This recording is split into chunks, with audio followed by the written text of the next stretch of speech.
All right, today we're going to be making some coasters using a simple V-carve toolpath.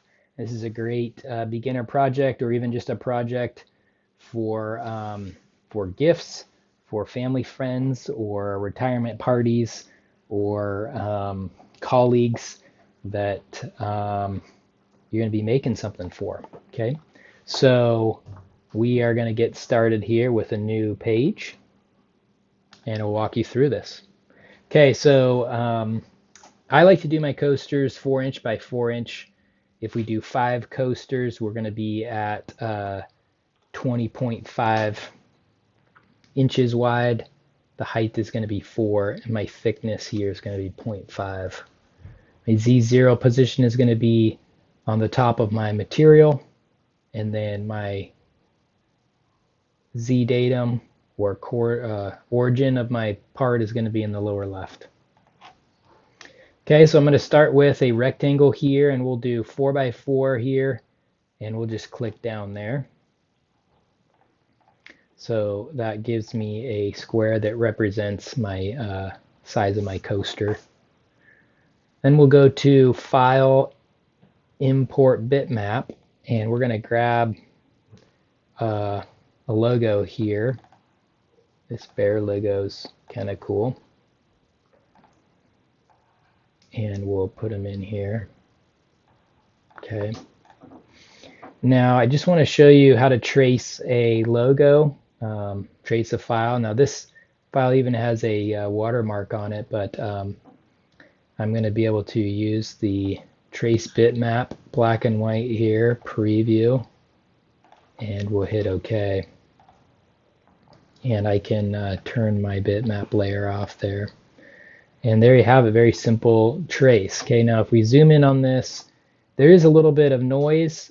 Some of the logo kind of looks like it's almost like a square pixel here or whatever. So I want to fix that. So logos, once they're traced, come out as being grouped. So I want to ungroup that.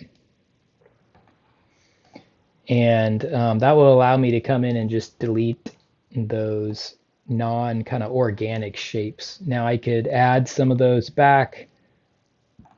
I could copy and paste a different shape, change it slightly. Okay, so you can kind of play around with that.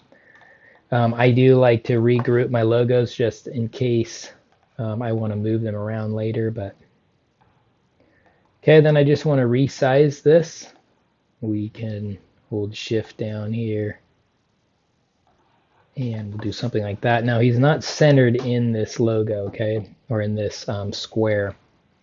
So what I want to do is go to transform object and kind of look at these. So this says align selected objects to the last item in the selection. So that's what I want to do. Okay, so I want to choose my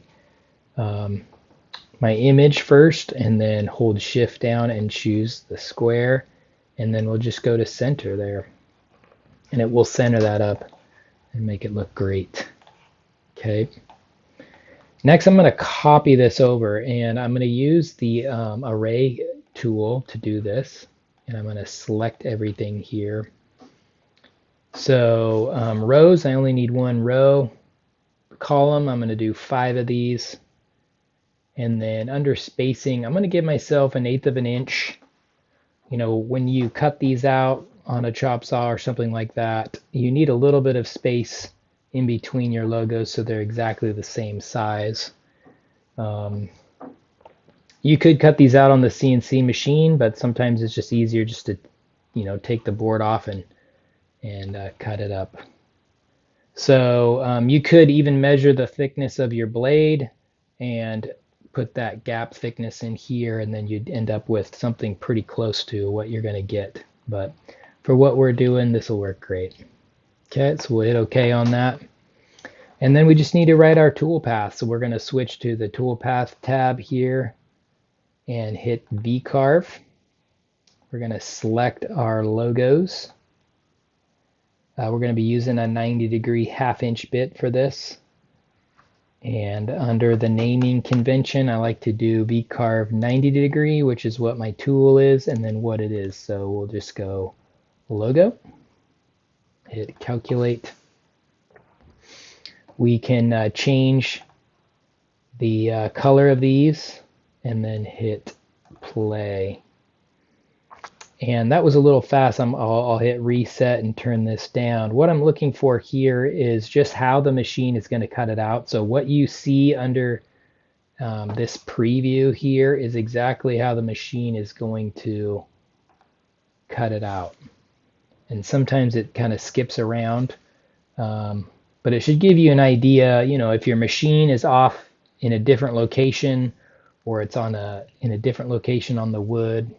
It's a good indication that it's not, going to cut out correctly, or you did something wrong in the setup. Okay, so you might need to go back and change that. But the preview does a good job of previewing that.